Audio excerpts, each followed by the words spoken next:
அனைவருக்கும் வணக்கம். இந்த பதிவில் என்ன பார்க்க போகிறோம் அப்படின்னா, பழனிமலை முருகன் சிலையில் மறைந்திருக்கக்கூடிய நோய் தீர்க்கும் சித்த ரகசியம் பற்றிய சுவாரஸ்யமான தகவல்களை தெரிஞ்சுக்கலாம். வாங்க வீடியோக்குள்ளே போகலாம். வீடியோவை ஸ்கிப் பண்ணாமல் முழுசாக பாருங்கள். நம்ம சேனலுக்கு நீங்கள் புதியவராக இருந்தீங்கன்னா நம்ம சேனலை சப்ஸ்கிரைப் பண்ணாமல் இருந்தீங்கன்னா சப்ஸ்கிரைப் பண்ணிக்கோங்க. கூடவே இருக்கிற பெல் ஐக்கானையும் கிளிக் பண்ணிக்கோங்க. வாங்க வீடியோக்குள்ளே போகலாம். படை வீடுகளில் மிகவும் பிரசித்தி பெற்ற தலங்களில் ஒன்றாக சொல்லப்படுவது பழனிமலை முருகன் கோவிலாகும். இது பல்வேறு அதிசயங்களையும் ரகசியங்களையும் ஒளித்து வைத்துள்ளது என்றும் சொல்லலாம். அது மட்டும் இல்லாமல் பழனி மூலவர் சிலையானது நவபாசன சிலையால் உருவாக்கப்பட்டது என்றும் சொல்லப்படுகிறது. அதே போல இந்த நவபாசன சிலை 2800 ஆண்டுகளுக்கு முன் போகர் என்ற சித்தரால் உருவாக்கப்பட்டது என்றும் சொல்லலாம். இல்லாமல் 3ஆம் படை வீடாக சொல்லப்படுவது 695 படிக்கட்டுகள் கொண்ட பழனி கோவிலுக்கு கீழ் இருக்கும் திரு அவினன்குடி என்றும் சொல்லலாம். அதே போல பழனிமலை கோவிலுக்கு காலத்தால் முந்தியது இந்த திரு அவினன்குடி என்றும் சொல்லப்படுகிறது. அதே போல திருமுருகாற்று படையில் நக்கீரர் 3ஆம் படை வீடாக கூறுவது திரு அவினன்குடியைத்தான் என்றும் சொல்லலாம். முருகப்பெருமானின் அறுபடை வீடுகளில் 3வது படை வீடாக திகழ்வது அருள்மிகு தண்டாயுதபாணி கோவில் என்றும் சொல்லலாம். இந்த தல முருகப்பெருமான் ஆண்டி கோலத்தில் பக்தர்களுக்கு அருள்பாலித்து வருகிறார் என்றும் சொல்லலாம்.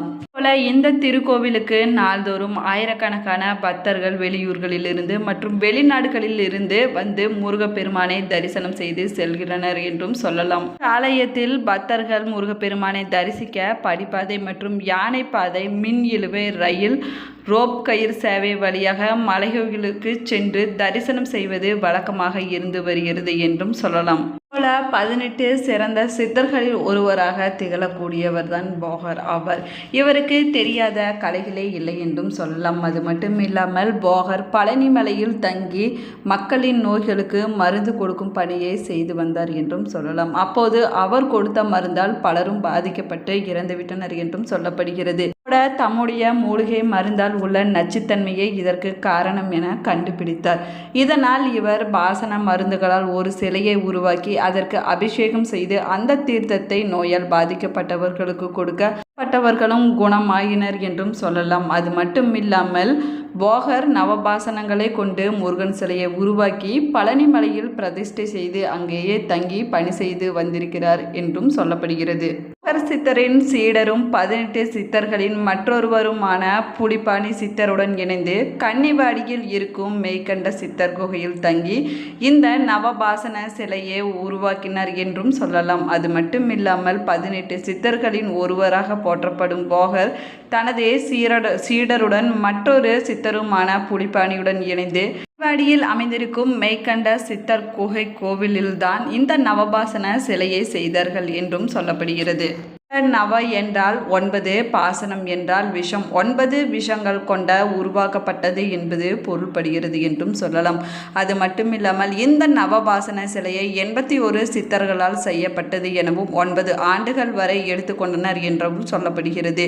அதே போல போகர் சித்தர் உருவாக்கிய நவபாசன சிலையில் அறிவியல் தத்துவங்களும் அடங்கியிருக்கின்றன என்றும் சொல்லலாம். அது மட்டும் இல்லாமல் நவபாசனம் என்பது கார்முகில், ரச செந்தூரம், வெள்ளை பாசனம், இரத்த பாசனம், கம்பி நவரசம், சிதைப்பல், லிங்கம், கௌரி பாசனம், பாசனம் என்கிற 9 வகையான மிக அபூர்வமான மூலிகைகளையும் விஷங்களையும் கொண்டு மிக கடினமான செயல்முறையால் உருவாக்கப்பட்டது என்றும் சொல்லலாம். அதுபோல இத்தகைய பெருமைமிக்க நவபாசன மூர்த்தியை செய்து முடித்த போகர் அதை பிரதிஷ்டை செய்வ செவ்வாயின் ஆதிக்கம் அதிகமுள்ள பகுதியை தேடினார் என்றும் சொல்லலாம். அப்போது அதற்கு பொருத்தமான இடமாக கிடைத்ததுதான் பழனிமலை என்றும் சொல்லப்படுகிறது.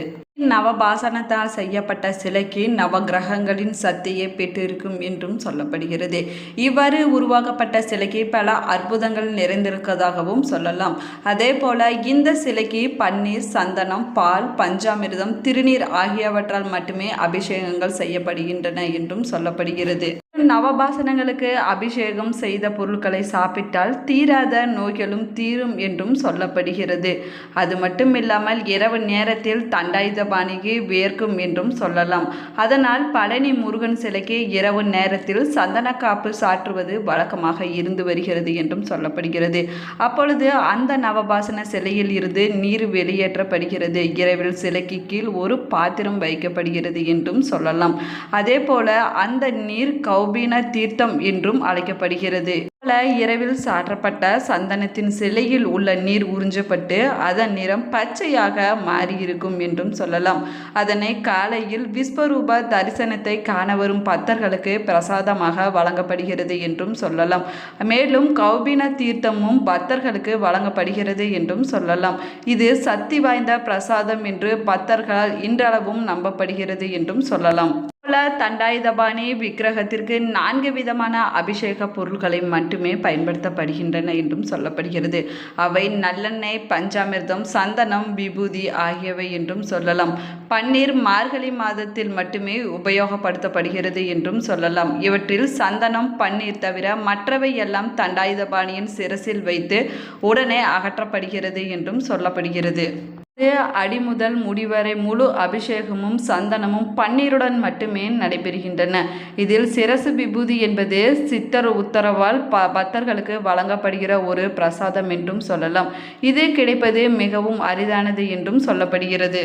ஒரு நாளைக்கு 6 முறை சுவாமி தண்டாயுதபாணிக்கு அபிஷேக அலங்காரங்கள் செய்யப்படுகின்றன என்றும் சொல்லலாம்.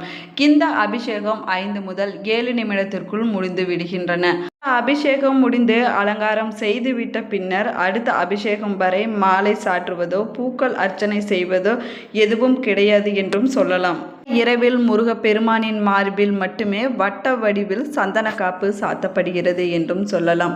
அதே போல விக்கிரகத்தின் புருவங்களுக்கு இடையில் ஒரு பொட்டு அளவுக்கு சந்தனம் வைக்கப்படும் என்றும் சொல்லப்படுகிறது.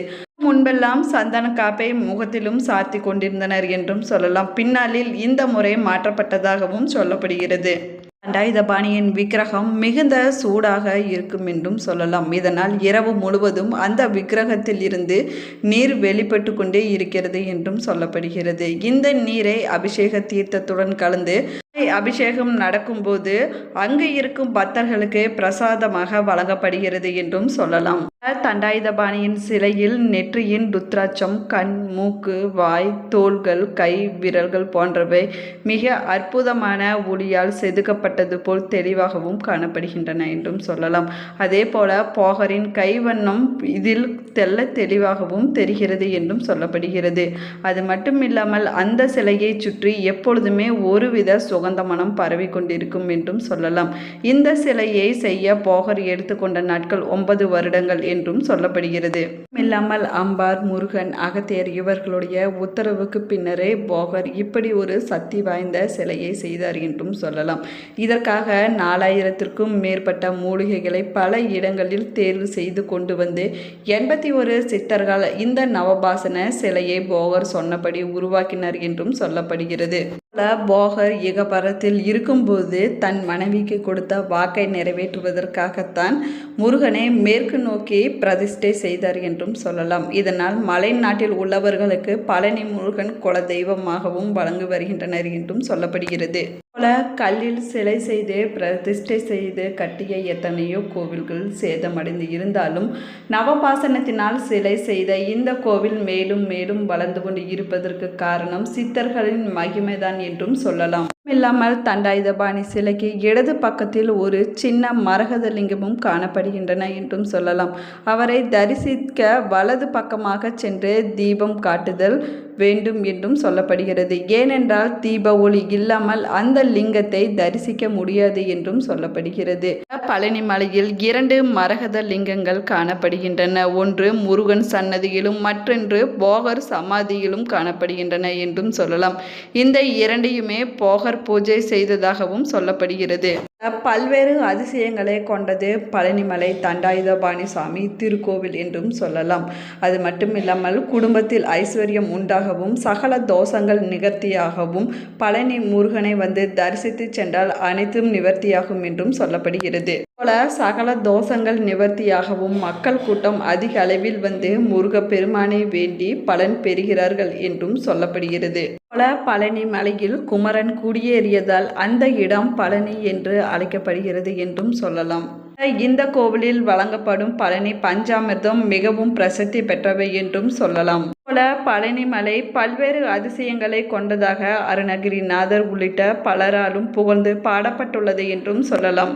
வீடியோ உங்களுக்கு பிடிச்சிருந்தால் லைக் பண்ணுங்கள், ஷேர் பண்ணுங்கள், கமெண்ட் பண்ணுங்கள்.